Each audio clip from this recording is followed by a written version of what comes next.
بسم الله الرحمن الرحيم. الحمد لله رب العالمين، وأفضل الصلاة وأتم التسليم على سيدنا محمد وعلى آله وصحبه أجمعين.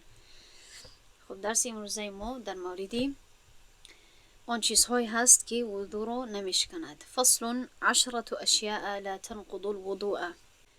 10 چیز می باشد که وضو رو نمیشکند. یعنی که دلیل برای این چیزها شکستنی وضو یا اینکه نیست، موجود نیست، یعنی که دلیل برای همه این چیزهایی که ذکر شده است در اینجا شکستن وضو برای آنها دلیل نیست، یا اینکه دلیلی هست که دلیل ضعیف هست، یا اینکه دلیلی هست که مرجوح هست، یعنی که انتخاب شده نیست. یک دلیلی هست که بخلافش هست که او رو ما ترجیح میدهیم و بالایش میگذاریم. خب این 10 اشیا چیست؟ یکمش میگوید ظهور دم لم یصل عن محله.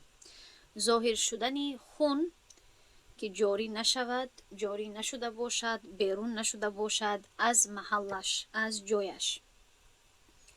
یعنی که گپی اساسی در اینجا همین هست که وقتی که خون ظاهر شود در پوست اما جاری نگردد، جاری نشود، در این حالت طهارت نمیشکند. چون که در باب قبلی شما مختید الکی که وقتی که خون از بدن جاری شود طهارت میشکند، از هر جای بدن که باشد. اما اگر مثلا فرض کنید که خود را خورشید، خون بعضی وقت به مانند یک خط ظاهر می شود اما جاری نمی گردد، جاری نمی شود، تنها ظاهر می گردد. در این حالت طهارت نمیشکند. یا مثلا سوزن میزنید خود را، بعضی وقت خون جاری می شود، بعضی وقت خون تنها نمایان می شود به مانند یک نقطه چه. وقتی که خون جاری نشود طهارت نمیشکند. دویمش و سقوط لحم من غیر سیلان دم. افتیدنی لحم یعنی گوشت، یا میتوانید پوست گوید. افتیدنی گوشت دست، گوشت بدن، یا اینکه پوست بدن، من غیری بغیر از سیلان دم، بغیر از جاری شدن خون. مثلا بعضا می شود که ناخون خود را وقتی که مثلا ناخون خود را میگیرید یا کارد را که استفاده میکنید، بعضی وقت کمی پوست خود را میبرید، خود پوست میافتد یا اینکه بریده میشود اما خون ظاهر نمیگردد. بعضا این گونه میشود، خیلی یعنی باریک میبرید، خیلی کم میبرید همون پوست خود را تا درجه که به نرویه ها یا به جای خون نمیرسد. كالعرق المدني الذي يقال له رشته. بمانند العرق المدنی که او را نیز گفته می شود رشته. این اولین بار است که در متن عربی با ما یک کلمه فارسی پیش آمده است. رشته به معنای رشته است. یعنی که در اینجا یک مثال می دهد برای همین مسئله. میگوید به مانند عرق المدنی. العرق المدنی چندین دیگر نامهای دیگر هم دارد به زبان عربی. این اشاره به یک بیماری هست که به زبان انگلیسی و روسی این را گفته می شود دراکونکولز. خب اگر این را نویسید در گوگل مثلا به شما معلوم، یعنی به شما نشان می دهد که چگونه یک بیماری هست.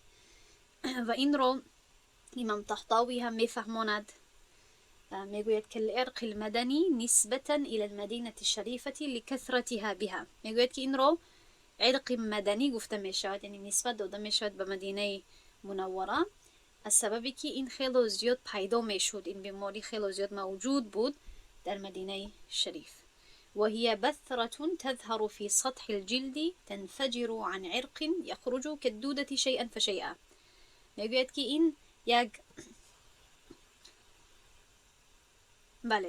این یک دانه هست، به مانند یک دانه پیدا می شود بالای پوست که در سطح پوست اول پیدا می شود و بعدا می کفد و یک عرق را آشکار می کنند که مانند کرم کم کم خارج می شود. و سببی که این کرم خیلی دراز می باشد و کم کم بیرون شدن می گیرد، این به مانند یک رشته دراز می شود. از این سبب است که این بیماری رو رشته هم گفته می شود. از این سبب است که امام شرنبولری در مراقی الفلاح می گوید که عرق المدني الذي يقال له رشته بالفارسية كما في فتاوى البزازية. یعنی میگوید که رشته این یک کلمه فارسی هست، چطوری که در فتاوی بزازیه هم می آید. خب پس گپی اصلی در اینجا چیست؟ همین بیماری العرق المدنی این خاص به مدینه نیست، البته تنها از سببی که در مدینه زیاد پیش می آمد این رو به مدینه نسبت داده می شود، اما دیگر نام ها هم دارد و به انگلیسی و به روسی که در گوگل اگر این رو نویسید به شما معلوم می شود. این رو گفته می شود دراکون کولز، بولزنی رشتی. در همونجا می توانید معلومات رو درباره این زیادتر خوانید. اما در اینجا چی شد؟ در اینجا خون خارج نشد. اگر همین بیماری به مانند کرم هم اگر به مانند رشته بیرون شود چی می شود؟ این از سببی که خون نمایان نمی گردد، خون جاری نمی شود، تنها از درون پوست یک چیزی می براید، طهارت رو نمی شکند. و بعدا سیوم می گوید که و خروج دودت من جرح و اذن و انف، و بیرون شدنی برآمدنی دوده یعنی کرم، من جرح از زخم یا اینکه از گوش یا اینکه از بینی. سببش همون سبب هست. خب و مسو ذکرین، و دست زدنی ذکر عضوی مردانه. در اینجا از چی سبب این رو ذکر میکند امام شورنبولاری؟ از سببی که این یکی از مسئله های هست که از سببی روشن نبودنی دلیل یا از سببی چندین تو دلیل به چندین نتیجه اشاره کردن این مسئله اونقدر روشن نیست. هم دلیلی به این اشاره میکند که دست زدنی عضوی شرمگاه عضوی مردانه طهارت رو میشکند. تنها دست زدنی خود انسان، مثلا انسان اگر شرمگاهش رو بخورد یا کرم که میگم چیز بشکد بمالد، در این مسئله بعضی دلیل هایی هست که به این اشاره میکند که وقتی که مرد عضوی مردانه خود رو دست میزند بغیر شهوت هم باشد طهارتش میشکند. و دیگر دلیل هایی هست که اشاره میکند که نه این طهارت رو نمیشکند. البته مسئله خیلی با تفصیل هست، من کمی مختصر کرده به شما پیش میکنم، اما چطوری که شما علاقه شاید فهمیدید در فقه حنفی ما اون دلیل های رو میگیریم که اشاره میکنند که دست زدن شرمگاه طهارت رو نمیشکند. یعنی در حالت های عمومی به خارج شدن مایه، به خارج شدن مدی، به شهوت، به یگم چیز در حالت های عمومی. و حتی اگر با شهوت هم باشد تا وقتی که مدی خارج نشود طهارت لازمی نمیگرده و طهارت نمیشکند. خب در این مسئله امام شورنبولاری اولا میگوید که و منها مسو ذکرین، و در این علاوه میکند اضافه میکند در شرحش میگوید و دبرین و فرج مطلقا، یعنی که گرچند که در اینجا تنها کلمه ذکر آمده است که من برای شما ترجمه کردم الکی، این مسئله علی الاطلاق هست، یعنی که عمومی تر هست. این هم پشت رو در بر میگیرد، دبر یعنی پشت، فرج شرمگاهی زنانه رو هم در اینجا شامل هست، یعنی که این مسئله عمومی تر هست. و میگوید که نشکستن طهارت این مذهب، یعنی که این فتوای کبار یعنی از همه صحابگان می باشد، فتوای صحابگانی کلانسال می باشد. کبار یعنی کلانسال، آنهایی که کلانسال تر بودن. میگوید و هو مذهب کبار الصحابه كعمر وعلي وابن مسعود وابن عباس وزيد بن ثابت و صدور التابعین، یعنی که این فتوای بود یا این که این مسئله بود که آنها چنین فتوا میدادن و از جمع آنها همین ها بودند و بعضی صحابگان را نامبر میکند. اما این مسئله در اصل چیست؟ من برای شما خودم کمی میفهمونم. در این مسئله دو گروه احادیث هست یا دو نمود احادیث هست که به همدیگر مخالف معلوم میشوند، معنای آنها به همدیگر مخالف معلوم میشوند. کسانی که حدیث رو مصطلح الحدیث رو میآموزند شما میتوانید که این را همچون مختلف الحدیث بفهمید. یکم حدیث آن حدیث های می باشد که این مضمون را دارند یا این متن را دارند که حدیثی یا حدیث های بسرا بنت صفوان گفته می شوند که در آن پیامبر صلی الله علیه و آله فرموده است. یعنی بسرا بنت صفوان میگوید که من پیامبر صلی الله علیه و آله را شنیدم که فرمود من مس ذکره فلیتوضا، کسی که شرمگاه خود را یا عضو مردانه خود را دست زد بگذار که طهارت کند، گویا طهارتش شکست. و در برعکسش یا در مقابل این حدیث دیگر حدیث های هست که مضمون آنها همین گونه هست که پیامبر صلی الله علیه و سلم در جواب یک کسی که از او سوال میکند که آیا وقتی که من شرمگاهم را، وقتی که من عضو مردانه خود را وقتی که دست زدم آیا با من طهارت کردن لازمی هست، پیامبر صلی الله علیه و سلم میگوید که وهل هو الا بضعه منک او بضعه او بضعه منک، میگوید که این تنها یک عضو تو هست، یک جزئی تو هست. یعنی از چی سبب باید تو طهارت کنی وقتی که این به مانندی یک عضو دیگر هست، دست هست، شرمگاه هست، مثلا روی هست، این یک عضو تو می باشد. خب و در مورد حدیث بصره بنت صفوان که ما نمیگیریم، یک صحابیه بود، یعنی یک صحابه زن بود که این حدیث رو روایت میکند. امام طحطاوی میفهماند، میگوید که و حدیث بصره ضعفه جماعه، یعنی که یک قول همین هست که بعضی علما فرمودند که حدیث بصره بنت صفوان که کسی که شرمگاه خود را دست زد بگذار که طهارت کند ضعیف هست. بعضی علما گفتند که این حدیث ضعیف هست. اما برخی دیگر علما چی گفتند که والحق ان كل من الحديثين لا ينزل عن درجة الحسن لكن يترجح حديث طلق وهو الذي ذكره المصنف بأن أحاديث الرجال أقوى لأنهم أحفظوا للعلم وأضبط ولذا جعلت شهادة امرأتين رجلا واحدا. میگوید که بعضی دیگر علما این گونه میفهمانند که نه، هر دوی این حدیث ها، یعنی حدیث بصره که ما نمیگیریم و حدیث طلق بن علی که ما میگیریم، خب که من دوباره این حدیث رو با شما پیش میکنم، هر دو این حدیث ها از جهت قوت حسن هستند، اما ما حدیث طلق را بالا میگذاریم، انتخاب میکنیم و حدیث بصره بنت صفوان رو نمیگیریم، برای اون که بصره بنت صفوان زن بود و این یک مسئله هست که دایر به مردها هست. چطور یک زن در این مسئله یک فتوایی رو میدهد یا یک حدیثی رو روایت میکنند که مردها از این آگاه نبودند و از این سبب است که ما حدیث طلق بن علی رو ما ترجیح میدهیم، ما انتخاب میکنیم بالای حدیث بصره. و البته در اینجا گفتگو خیلی با تفصیل هست. امام طحاوی هم در کتاب خود خیلی این بحث رو با تفصیل میفهماند که از چی سبب ما حدیث بصره بنت صفوان رو نمیگیریم بلکه حدیث طلق بن علی رو میگیریم و دیگر حدیث های هم هست که به ما قوت میدهند. اما حدیثی که ما میگیریم این چطوری که گفتم حدیث طلق بن علی هست که از پیامبر صلی الله علیه و سلم روایت میکند.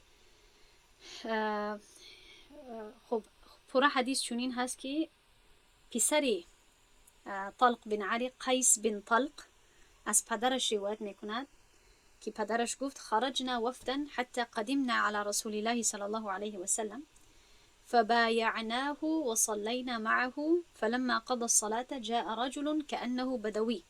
من جای اساسی این حدیث رو ترجمه میکنم از جاء رجل، وقتی که پیامبر صلی الله علیه و نماز خود را تمام کرد، جاء رجل، یک مرد به نزد پیامبر صلی الله علیه و سلم آمد، كأنه بدوی، که به نظر یعنی چوپان معلوم میشد، از قریه های دور معلوم میشد. فقال یا رسول الله ما ترى في رجل مس ذكره في الصلاة، یعنی سوال میکند که یا رسول الله درباره شخصی که عضو مردانه خود را در نماز لمس کند یا دست زند چی نظر داره، چی میگوین؟ پیامبر صلی الله علیه و در جواب گفت و هل هو الا مضغه منک او بضعه منک. پیامبر صلی الله علیه و در جواب میگوید که آیا آن جز پاره از خود تو نیست، یا آیا این قسمی از تو نیست، تنها یک عضوی از تو نیست؟ یعنی که از چی سبب در اینجا سوال میکنی وقتی که شرمگاه هم به مانند دست، به مانند روی، به مانند پا یک عضوی بدن می باشد، یعنی که نه طهارت را نمیشکند. و این روایت امام نسائی هست. این روایت در کتاب جامع ترمذی هم می آید که پیامبر صلی الله علیه و در جواب می گوید که و هل هو الا مضغه منک او بضعه منک. و بعدا امام ترمذی که البته محدث هست می گوید که و فی الباب، یعنی که در این باب، در این مسئله ما حدیث داریم عن ابی امامه، و این چنین میگوید که وقد روی عن غیر واحد. این رو خوب گوش کنید که این حدیثی که ما میگیریم یا فقه حنفی حدیث طلق بن علی رو که میگیرد که این دست زدن شرمگاه طهارت رو نمیشکند، این فتوا رو یا این قول رو کی گرفته است؟ میگوید که وقد روی عن غیر واحد من اصحاب النبی صلی الله علیه و سلم، که این فتوا یا این قول از تنها یک صحابی نه بلکه از زیاده از یک صحابه رضی الله عنهم روایت شده است و بعض التابعین و بعض تابعین هم انهم لم يروا الوضوء من مس الذکر که آنها طهارت را لازمی نمیدیدن از دست زدن شرمگاه. و این چنین میگوید و هو قول اهل الكوفة و ابن المبارک و میگوید که این حدیث و هذا الحديث احسن شيء روی فی هذا الباب، یعنی که همین حدیث طلق بن علی از جهت قوت از همه بهترین حدیثی هست که در این مسئله روایت شدگی هست. پس امیدوارم که این مسئله رو، یعنی گرچندی که من خیلی مختصر کرده برای شما پیش کردم و بعضی فایده ها در مختصر کردن از بین می رود، اما خلاصی مسئله همین هست که در این مسئله دو طرف هست. یعنی بعضی احادیثی هست که مضمون آنها به مانندی مضمون و متن بصره بنت صفوان می باشد و بعضی احادیثی هست که اشاره می کند که از دست زدن شرمگاه طهارت لازمی نمی گردد. البته ما حدیث طلق بن علی رو میگیریم، ترجیح میدهیم، انتخاب میکنیم و مجبور میشویم که به حدیث بصره بنت صفوان جواب بدهیم که از چی سبب ما این حدیث رو ترک میکنیم. و چندین جواب ها هست، من با یک دو تا برای شما اشاره کردم اما مسئله تفصیل دارد. مهم همین است که طبق فقه حنفی دست زدن شرمگاه طهارت رو نمیشکند، چی زن باشد چی مرد باشد. و امرأت، خب این چی هدف است در اینجا؟ و امرأت و زن، اگر در اینجا ببینید در تعلیقات نوشته است که و مس امرأت، یعنی که هدف در این پنجمش این است که یعنی چهارمش بود دست زدن شرمگاه، پنجمش هست دست زدن زن. اگر با یاد داشته باشید من در درسی قبلی برای شما گفته بودم که طبق بعضی دیگر فقه ها، طبق بعضی دیگر مذهب های فقهی دست زدن زن طهارت را میشکند، یعنی که وقتی که پوست به پوست میرسد. اما طبق فقه حنفی اگر کسی زنی خود رو یا غیر محرم رو دست زند، گرچند که اجازت نیست، طهارتش نمیشکند. البته نمیتواند که غیر محرم رو دست زند، این جایز نیست، اما اگر دست زند طهارت رو نمیشکند. یعنی گپی اساسی در اینجا در مورد طهارت میباشد. و این مسئله چگونه هست؟ این مسئله یعنی این مسئله هم دو پهلو دارد، متوجه شوید. در این مسئله امام شرنبورانی اولا میگوید در شرحش که و منها مس امرأة غیر محرم، یعنی که البته اگر این دایر به محرم های انسان باشد، خواهرش، مادرش، این طهارت او را نمیشکند. اما اگر زنی خودش باشد یا دیگر غیر محرم ها باشد، طبق دیگر فقه طهارتش میشکند. این را اول ظاهر میکند، این را اول واضح میگرداند و بعدا میگوید که لما فی السنن الاربعه، از چی سبب ما میگوییم که این طهارت را نمیشکند؟ از سبب آن حدیث هایی که در سنن اربعه روایت میشوند، یعنی که از کتب سته، 6 کتاب حدیث اگر صحیحین را جدا کنیم، صحیح بخاری، صحیح مسلم را اگر ما جدا کنیم، 4 کتاب باقی مانده اینها را سنن الاربعه گفته می شود. سنن ابی داود، جامع ترمذی یا سنن ترمذی هم گفته می شود، سنن ابن ماجه و سنن نسائی. گفتم بله سنن نسائی. خب این 4 کتاب را گفته می شود از سنن الاربعه. به هر حال در این 4 کتاب سنن از عائشه رضی الله عنها روایت شده است که کان النبی صلی الله علیه و سلم یقبل بعض ازواجه ثم یصلی ولا یتوضا. پیامبر صلی الله علیه و سلم احیانا بعضی زنهای خود را میبوسید پیش از نماز خواندن و بعدا نماز میخوند و طهارت خود را نو نمیکرد. یعنی که در اینجا هدف این حدیث ها چیست؟ که البته برای بوسیدن، لمس کردن، دست زدن لازمی میگردد، یعنی البته دست زده میشود و وقتی که پیامبر صلی الله علیه و سلم دست میزد و دوباره طهارت خود را تکرار نمیکرد، این به ما اشاره میکند که طهارت نمیشکند. و این چنین امام شرنبورانی میگوید که واللمس فی الآیه المراد به الجماع. اگر باید داشته باشید من در یک پیام صوتی هم در گروه روان کرده بودم، آیت رو برای شما روان کرده بودم، آیت 43 سوره النساء که الله سبحانه و تعالی در آن آیت در مورد طهارت کردن و تیمم گرفتن و غیره وقتی که می فرماید یا ایها الذین آمنوا لا تقربوا الصلاة و انتم سکارا، به نماز نزدیک نشوید وقتی که شما نشه باشید، در حالت نشه. البته این آیت دوام دارد، ادامه دارد تا آن جای آیت که الله سبحانه و تعالی می فرماید و این کنتم مرضى او على سفر او جاء احد منكم من الغائط او لامستم النساء فلم تجدوا ماء فتيمموا صعيدا طيبا فامسحوا بوجوهكم وأيديكم. یعنی که اگر شما بیمار باشید یا شما در حالت سفر باشید یا یکی از شما از حاجت خانه بیرون شده باشید یا شما زنها را دست زده باشید و آب پیدا نکنید، این حکم تیمم را ذکر میکند. اما پیش از حکم تیمم بعضی صحنه های را الله سبحانه و تعالی ذکر میکند که صحنه های می باشد که در آنها یا از سبب آنها طهارت میشکند. وقتی که یعنی شما طهارت خود رو شکستید یا بیمار باشید طهارت کردن نتوانید، مثلا یا آب رو پیدا کردن نتوانید میگوید، یا از حاجت خانه بیرون شدید یا زنها رو لمس کردید، دست زدید و بعدا در این حالت باشید که به طهارت نیاز داشته باشید اما آب برای طهارت پیدا نکنید، در این حالت بعد حکم تیمم رو ذکر میکند. و من برای شما فهموده بودم که لمستم النساء، فقه حنفی لمستم زنها رو لمس کردید معنای ظاهریش رو نمیگیرد، بلکه ما معنای یعنی این رو همچون یک عباره کنایه میگیریم و این عباره به ما اشاره میکند که لمس کردن زنها یعنی این اشاره میکند به جماع کردن، به هم خوابه شدن. خب پس وقتی که انسان تنها زنش رو دست زند طبق فقه حنفی طهارتش نمیشکند، البته اگر جماع کند طهارتش میشکند، جنوبی میشود. پس امام شرنبولاری به آیت هم اشاره میکند و میگوید که آیتی که لمس رو ذکر میکند البته لمس در آنجا به معنای جماع میباشد، چی طوری که الله سبحانه و تعالی در یک آیت دیگر در آیت سوره بقره آیت 237 چی میفرماید؟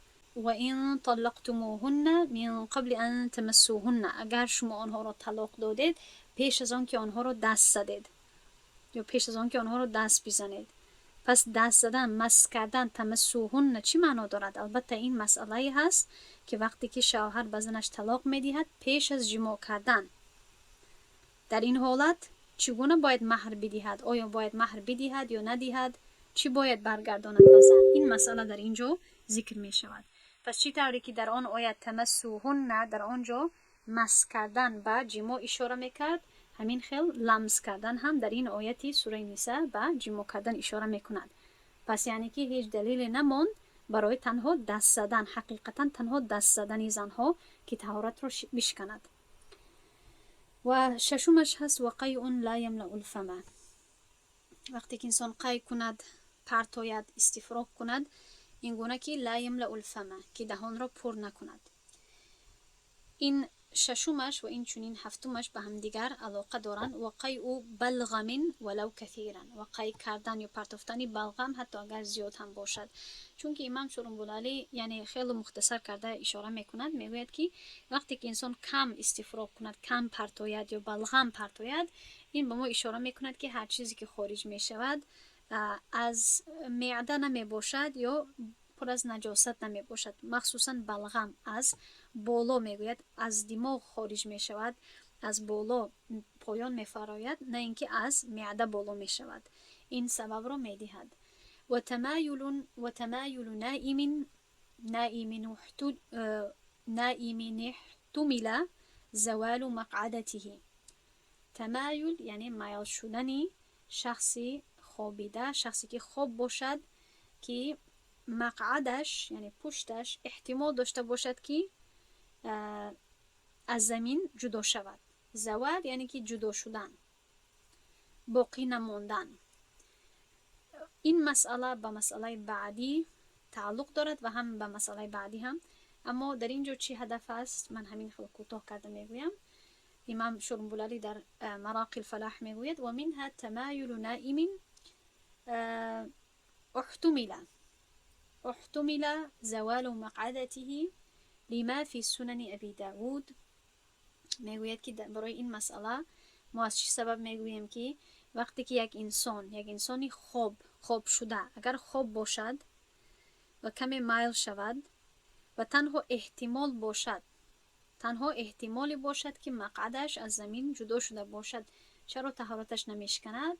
از سببی که میگوید کان آن چیزی که در سنن ابی داود روایت شده است که کان اصحاب رسول الله صلی الله علیه و سلم ينتظرون العشاء حتى تخفق رؤوسهم ثم يصلون ولا يتوضؤون.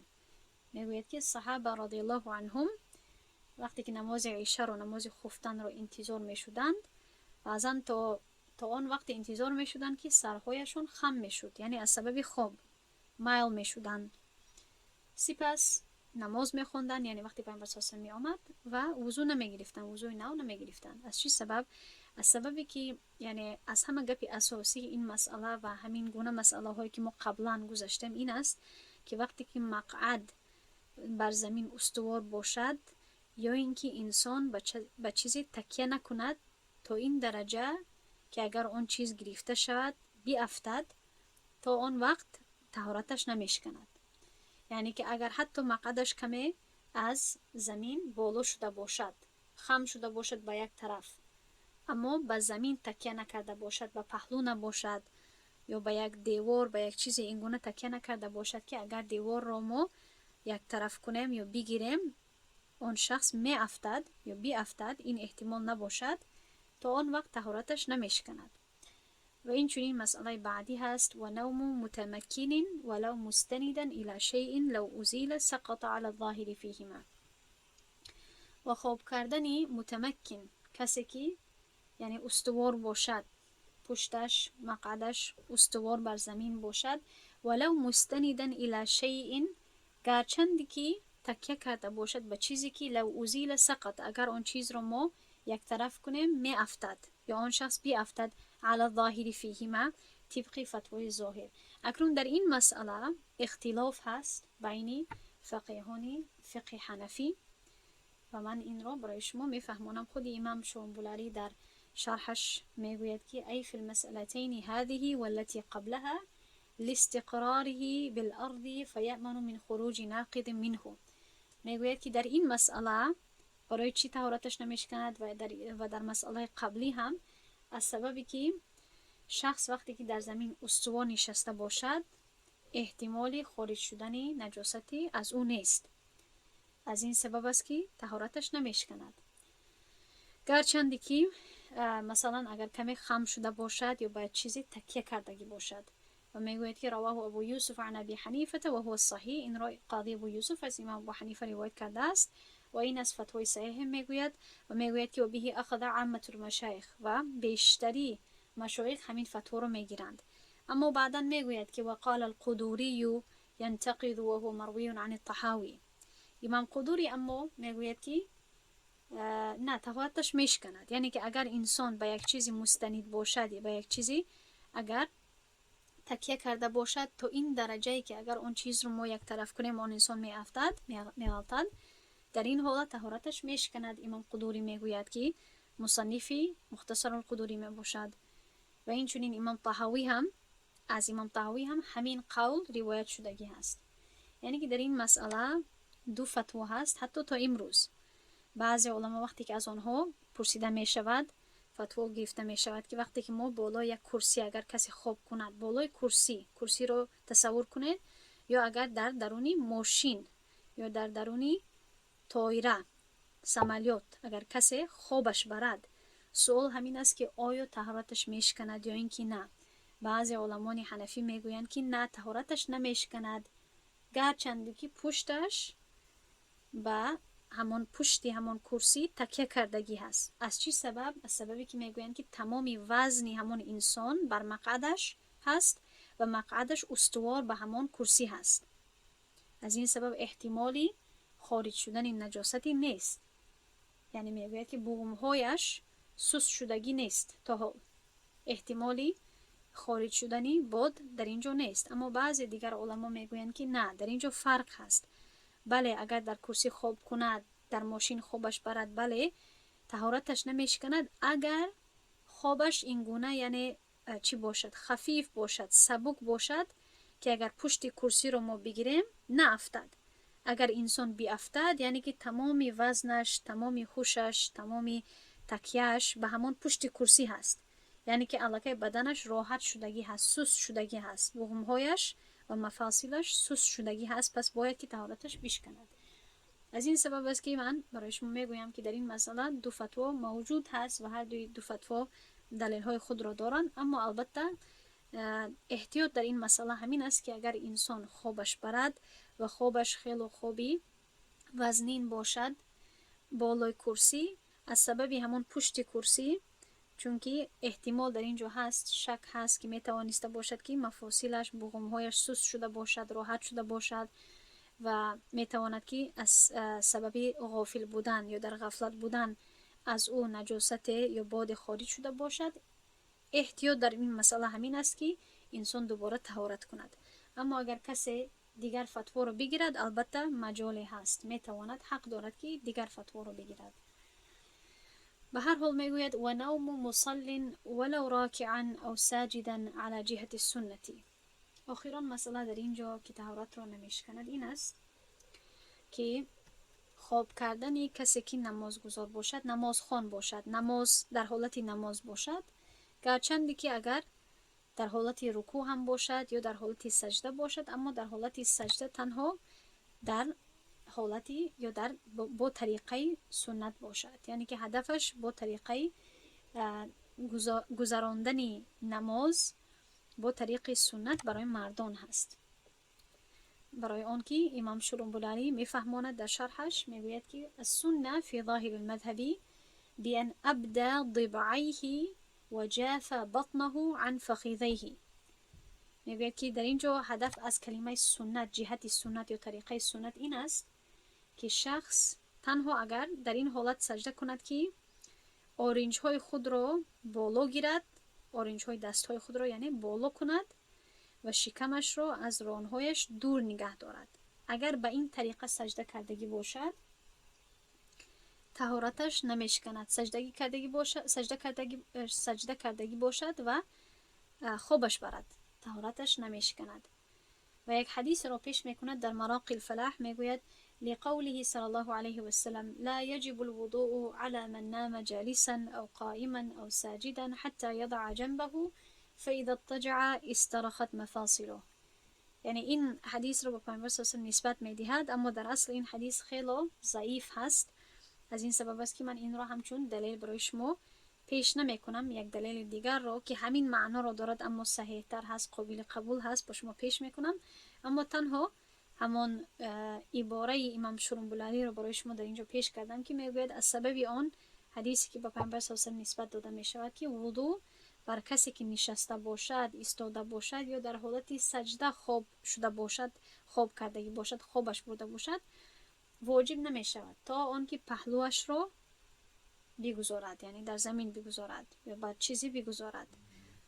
خب چون که وقتی که به پهلو خواب می رود، بغمهایش سست می شود. اما چطوری که گفتم این حدیث در قوت این حدیث بعضی مشکلات ها هست. از این سبب من برای شما آن حدیثی را پیش می کنم که امام ابو داود و امام ترمذی روایت کردند من حدیث ابی خالد یزید الدالانی، از حدیث خالد يزيد الدالاني عن قتادة عن أبي العالية عن ابن عباس، حديث ابن عباس رضي الله عنه هست أنه رأى النبي صلى الله عليه وسلم نام وهو ساجد حتى غطى أو نفخ. یعنی که ابن عباس رضی الله عنه دید در یک وقت که پیامبر صلی الله علیه و سلم در حالت سجده خوابشان برد یا خواب رفت تا آن دمی که غطا او نفخ، یعنی که همون صدای خواب برآمد، خروس کشید یا نفس گرفت، صدای همین نفس گیریش رو شنید. ثم قام يصلي فقلت يا رسول الله انك قد نمت. سپس پیامبر صلی الله علیه و سلم خیست و نماز خود را خواند یا خواندنی شد که ابن عباس گفت یا رسول الله شما خواب رفتید، یعنی به طرز یک سؤال. قال ان الوضوء لا يجب الا على من نام مضطجعا فانه اذا اضطجع استرخت مفاصله. این است قول پیامبر صلی الله علیه و سلم که فرمود وضو تنها بر کسی واجب می شود که در حالت پهلو خواب رود، در حالت پهلو زدن یا به پهلو خواب کردن خوابش برد. زیرا وقتی که انسان پهلوش رو گذارد بغمهایش سست می شود، یعنی بدنش راحت می شود، بغمهایش مفاصلش سست می شود و همان قوتی که انسان استفاده می برد، قوتی که باد را از خارج شدن نگه می دارد، همان قوت از بین می رود. پس اگر انسان، خلاصه این آخران نقطه همین است که اگر انسان خواب کند بر این حالتی که در حالت رکوع باشد خوابش برد، البته آیا این امکانش هست نیست این دیگر گپ است، اما فرض کنیم که امکانش باشد و کسی در حالت رکوع خوابش برد یا در حالت سجده باشد، به مانندی طریقه سنت برای مردان که دستهایش بالا باشد، شکمش بالا باشد، پوزش بالا باشد، در این حالت اگر خوابش برد طهارتش نمیشکند. و این چنین امام شورنبولری این را هم اشاره میکند که اگر انسان حتی در حالت نماز هم نباشد و این گونه خوابش برد، یعنی که در اینجا نام مصلین گفته است که خواب شدنی یا خواب کردنی کسی که نماز، یعنی در حالت نماز باشد. اما اگر فرض کنیم کسی در حالت نماز نباشد، بیرون از نماز باشد، اما باز هم به همین طریقه ها خوابش برد در حالت سجده یا رکوع، طهارتش نمیشکند. یعنی در اینجا در درون نماز بودن شرط نیست. خب به هر حال در همین جا میگوید والله الموفق. در همین جا انشاءالله درس را میگذاریم و از این بابی باب ما یوجب الاغتسال انشاءالله در درس آینده ادامه میدهیم. سبحان الله و بحمده، سبحانك اللهم و بحمدك، نشهد ان لا اله الا انت، نستغفرك و نتوب الیک. السلام علیکم و رحمت الله و برکاته.